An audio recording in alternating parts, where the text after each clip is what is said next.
Distancia hiperfocal, episodio 103.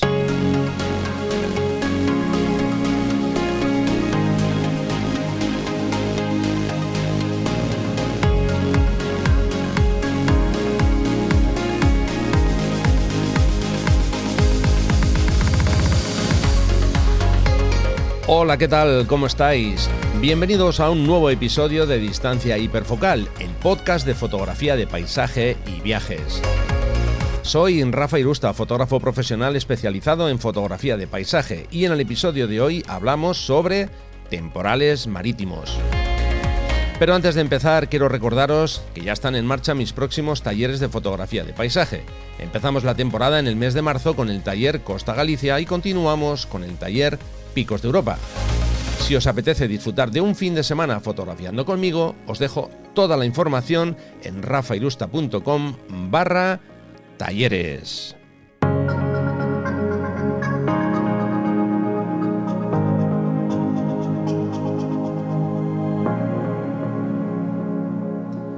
Bueno, como ya es habitual, os voy a dejar todas las notas del programa en la entrada de mi blog que podéis consultar en la dirección rafairusta.com el número del episodio correspondiente. En este caso sería rafairusta.com/103. Como ya sabéis, estos días estamos siendo testigos de numerosas imágenes que nos muestran la fuerza del mar debido a las últimas borrascas, y he pensado que sería buena idea repasar algunos consejos para fotografiar temporales marítimos. Así que si os parece, vamos allá y vamos a dividir el episodio en 3 secciones. Empezamos con la primera.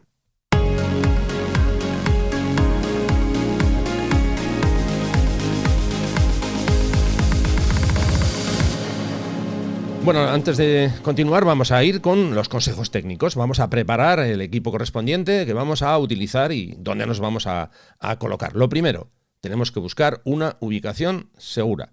Esto es algo fundamental y que no me cansaré de repetir. Siempre que hacemos una actividad fotográfica en la naturaleza, tenemos que conseguir una ubicación segura, una zona segura. Ninguna foto merece que arriesguemos más de lo debido. Absolutamente ninguna. Tenemos que estar atentos a las previsiones de olas y, sobre todo, a la hora de la pleamar, porque normalmente en esos momentos, con la pleamar, vamos a ver las olas más potentes, las que rompen con más fuerza.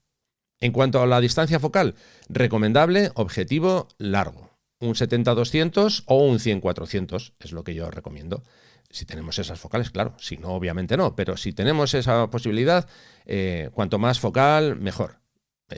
Incluso si tenemos un 500, un 600, eso ya estaría muy bien. O utilizar un 100-400 con un multiplicador, o un 70-200 con un multiplicador, con un 1.4 o con un 2x. Eso ya depende, como digo, del equipo del que dispongamos. Ahí también va a depender del sujeto que queramos fotografiar. ¿También suelo utilizar focales más cortas? Sí, en algunos casos sí, porque quiero mostrar el entorno del lugar. Aunque en ese caso, lógicamente, se van a perder la espectacularidad de las olas ocupando toda la foto. Pero también me van a dar la posibilidad de mostrar al espectador el entorno del lugar en el que estoy fotografiando. Y a veces podemos tener una sensación de escala muy interesante, ya digo, dependiendo de la focal, esa focal que sea un poquito más corta. En cuanto a los valores de velocidad que voy a utilizar, siempre voy a elegir el valor más alto posible para poder capturar la textura de las olas.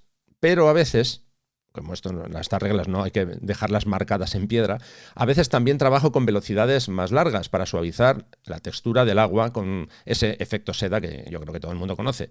De esta forma consigo unos resultados muy, muy interesantes. Entonces, como las sesiones suelen ser muy largas, me da tiempo de probar diferentes ajustes, que es lo que también os recomiendo. No os ciñáis a algo fijo, sino que tenéis tiempo de ir jugando, de ir probando diferentes cosas. En cuanto al valor de apertura, normalmente suelo usar un valor de f8 para conseguir el punto dulce de mi objetivo. Además, con esto también consigo una buena profundidad de campo.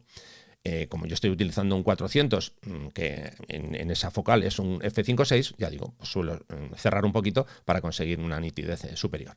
Normalmente, en cuanto al valor de ISO, aumento ese valor para compensar la falta de luz, porque normalmente quiero congelar las olas, el impacto de la ola cuando rompe.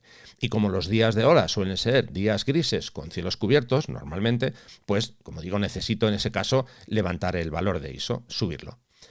Suelo disparar en ráfaga para capturar todo el proceso, desde que la ola se empieza a formar hasta que esa ola rompe y continúa su desarrollo.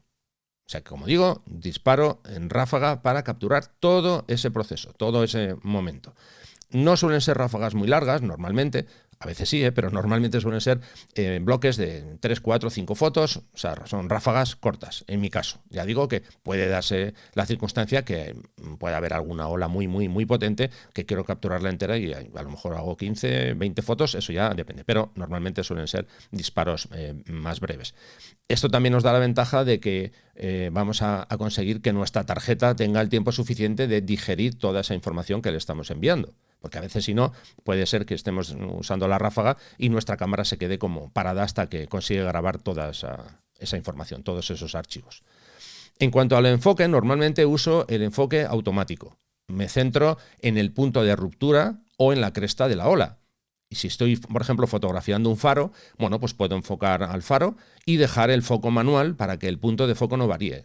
Digamos que ya dejo el foco ya fijo, entonces no hay variación. Pero normalmente, ya digo, suelo usar el autofoco por si tengo que mover por lo que sea el trípode, enfocar hacia otra zona. En ese caso me da mucha más flexibilidad. Dependiendo de las situaciones, suelo dejar el trípode fijo y utilizo un disparador remoto. Esto lo hago cuando tengo un encuadre ya marcado, como os acabo de comentar, y me mantengo a la espera de que las olas vayan rompiendo sobre un punto concreto, sobre una roca, sobre unos acantilados, sobre un faro, etcétera. Y bien, esto es en cuanto a todos los aspectos técnicos. Así que ahora, si os parece, vamos a ir ya con la segunda parte.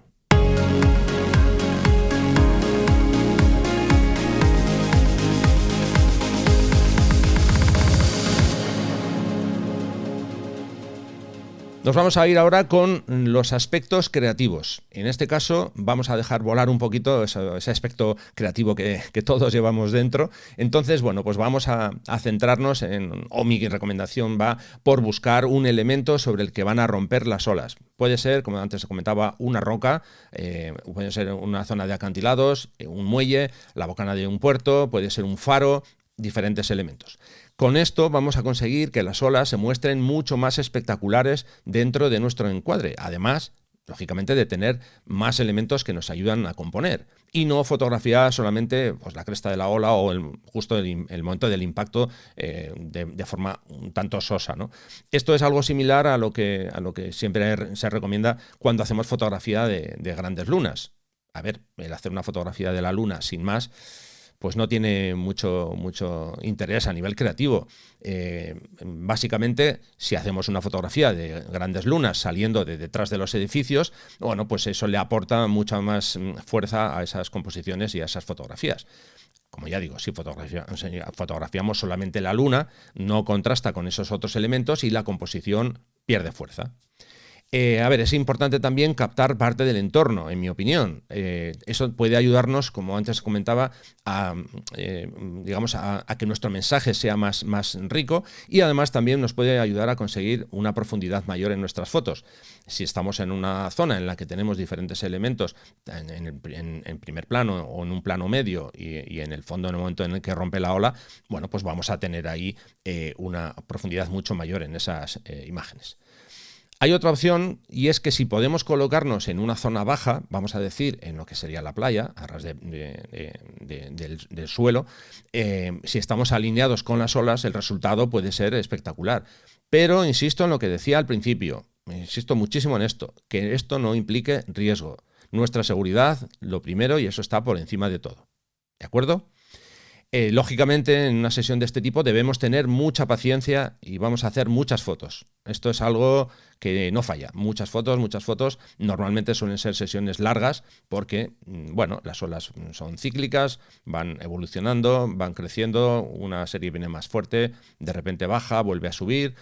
Esto, lógicamente, supone llevar muchas tarjetas de memoria, muchas, o pocas, pero de una capacidad muy grande, y por supuesto llevar baterías suficientes para afrontar con garantías toda la sesión, que no nos quedemos sin batería en medio de la sesión.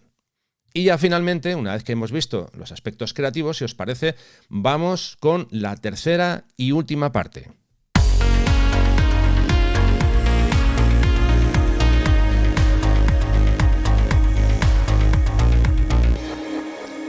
Vamos con la parte final, que tiene que ver con la revisión y revelado de las fotos. Aquí es donde viene uno de los momentos de más tensión. Ahora lo vais a entender.